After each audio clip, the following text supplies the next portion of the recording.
Okay, now this is interesting.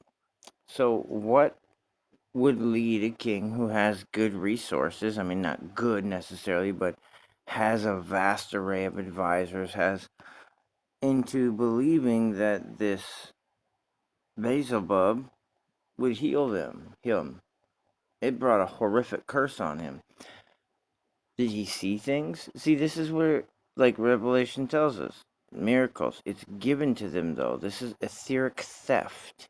This is them taking what is God's and through sorcery and means applying it to different things. This is where, astral books even talk about these entities. Dr. Monroe was the guy's name. I don't know if he's an actual doctor, but he called it looshing. Looshing, or loosh. Parasitic entities, incubus, succubus, um, different methods. What the fairies don't benefit nature; they suck from it and kill it. I think the movie Noah kind of had it a little bit right, with the when they went into the earth and then but they almost became just they're a cancer.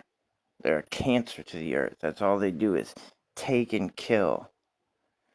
Um, And anyways, so it would have been sorcery that this king of Israel was putting hope into, or he might have been the northern king. Um, and here we come with Elijah taking them on. This is interesting for these days because these fallen angel graven image companies are just Baal worshippers. There's nothing new under the sun.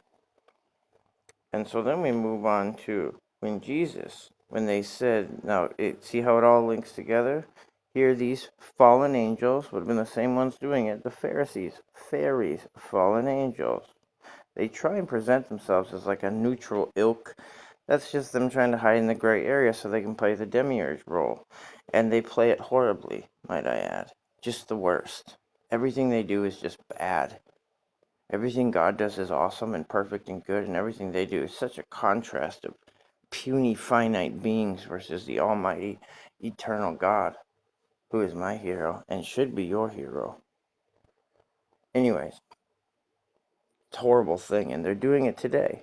Because Satan and his little band, in order to keep his own and the ones they brought in, they say that they're like, oh, they say they're Michael, they say they're Gabriel, they say that, and then I think they kind of say it's like a community thing. They kind of all share, because they're doing all sorts of abominations, switching bodies, doing whatever with these Mach 5. Who saw Montez Ford, like a robot, freeze in front of all those people?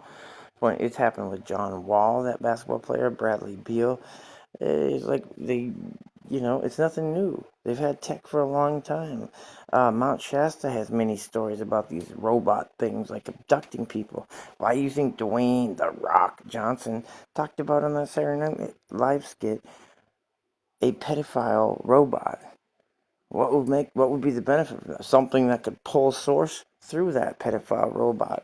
Then they don't have to go out and do it. They don't have to get, you see what the winepress of wrath was making God so mad. And then to top it all off, they literally invent this pride and this everyone's worse than us so that they can justify their desperation becoming someone else's desperation. I'll give you Gaza as an example. That's a fallen angel operation, killing everybody, because if they can't breathe, they need to make it so someone else can.